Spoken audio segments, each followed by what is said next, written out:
Crisis Center, mga kasama, pag-usapan natin itong impeachment laban kay Vice President Sara Duterte. Lalo tigit, mga kasama, ang hinihintay na lang rito ang articles of impeachment na dadalhin sa Senado at mga kasama yung magiging kahinatnan pag ito po'y umakyat na sa Senado. Ano ang magiging kapalaran base sa ating bola na kristal? Abay. Ano pong magiging kapalaran nitong impeachment? Lalo tigit, may bago pong majority block ngayon dyan sa Senado. Attorney, good morning.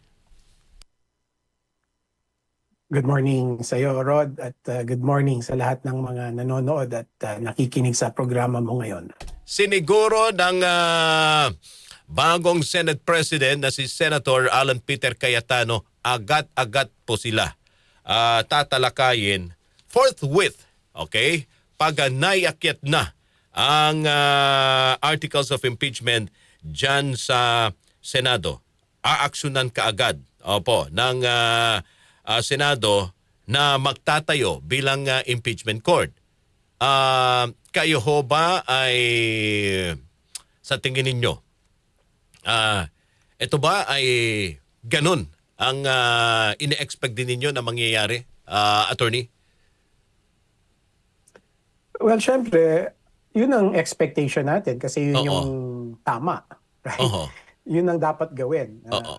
Kahit si former Senate President Soto, sinabi na niya na yun ang gagawin dapat ng Senado. In fact, nagkaroon na siya ng mga preliminary preparatory works, no, para paghandaan na nila kasi in-anticipate na nila na darating na yung articles, no. So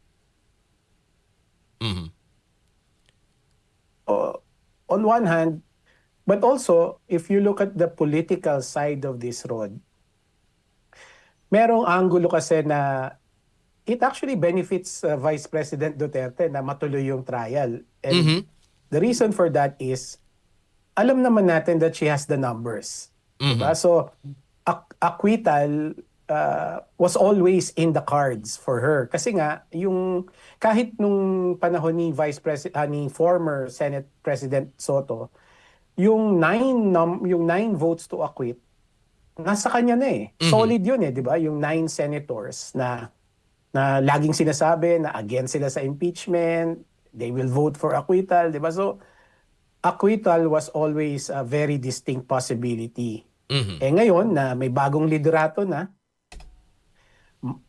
lumobo na from 9 to 13 yung supporters niya. So, acquittal is, has a much better chance ngayon, ano? So, on that angle, mas maganda sa kanya na magka-trial, 'di ba, ng mabilisan o agaran para settled na tong issue na to. Kasi ang rito, ang pangamba dahil may bagong majority block na sa Senado at karamihan rito ay nasa panig ng mga Duterte supporter. Okay? At bago pa man nangyari yung palitan ng administrasyon dyan sa Senado ng Senate President, may mga pagbabanta na rin. Gaya ni Senator Robin Padilla na haharangin nila ang impeachment laban kay Vice President Sara Duterte. Kaya hindi maiiwasan na mag-isip din, di ba, yung ilan na, naku, ngayon, hawag na nila ang beat. Okay? Hawag na nila yung Kasi karamihan, nasa panig ng mga sumusuporta lalo tigit kay Vice President Sara Duterte. Tama ka, Rod. Natural yan. Ako rin, sumagip din sa isip ko yan. Na parang, that was the natural reaction na, ito na, i-delay na nila. Kaya nga sabi ko sa'yo, may angulo na baka hindi yung makakabuti kay Vice President Duterte yung delaying the impeachment trial. Kasi, kung gagawin nila yon, edi lalo lang iinit yung usapan. Right? Lalo lang madodraw yung attention ng publiko doon sa mga detalye ng impeachment case sa kanya.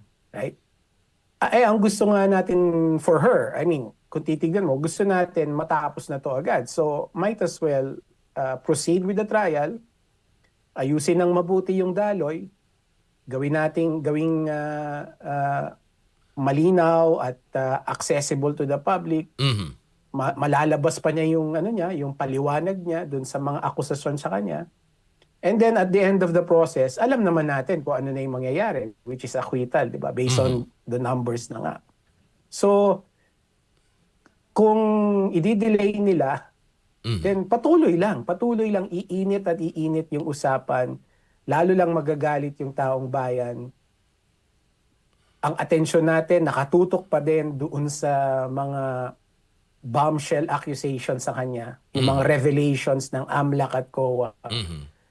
So iikot at iikot 'yan sa information ecosystem, 'di ba? Mhm. Palagay ko mas makakasama sa kanya 'yon, lalong-lalo na if you think about the 2028 elections, 'di ba? Mhm. Mhm. Oho, oho. Okay. Dito naman sa 11 miyembro ng prosecution team ng Kamara, ano po ang nakikita po ninyo rito na magiging kapalaran din nila pag sila ay humarap na rito sa impeachment trial since may bagong majority, okay, na, well, karamihan rito talagang pwede nating sabihin talagang nandun sila pabor kay lahat ay gagawin para depensahan at protektahan si VP Sara. That's correct, no? So it's Oo. going to be a tough battle for the prosecutors, no? Kasi alam na natin lahat na doon sa senator judges, mayroong mga defense counsel din doon, no?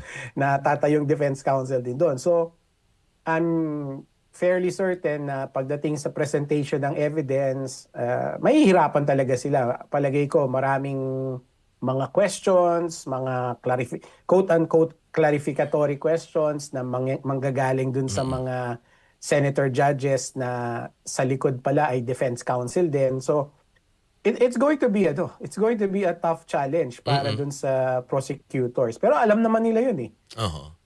And I'm sure they will prepare for that, no?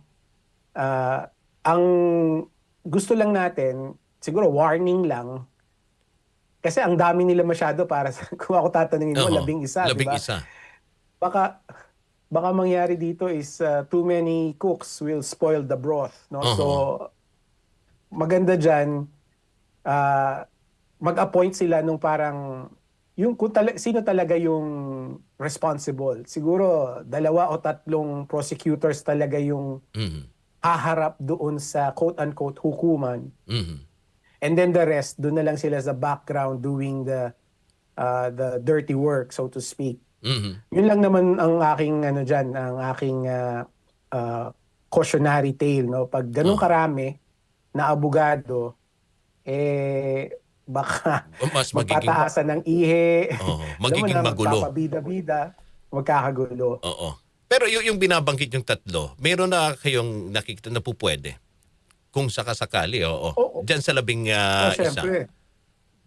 Sinong Ako, nakikita? kung ang tatanungin mo, ang nasa number 1 list sa akin, si Congressman Joke, no? Oo. Because of his experience as a litigator and also yung wealth of knowledge niya of the law, no? Alam naman natin, dean siya ng isang law school dati.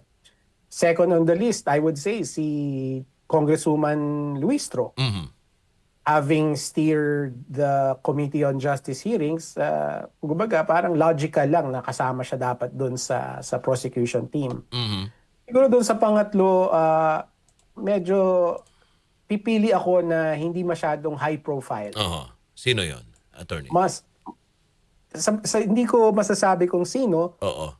Basta ang qualification lang, mas maganda yung hindi masyadong politicized o hindi masyadong high profile, para talaga ang focus ng attention ng publiko ay doon sa merits, doon sa merito ng mga argumento nila, at hindi ito magagamit sa political upmanship. Alright. Attorney, maraming salamat sa inyong oras at panahon. Mabuhay po kayo. Maraming salamat din. Thank you very much. Political Analyst, Senior Research Fellow at Ateneo Policy Center, Attorney Michael Yosinko.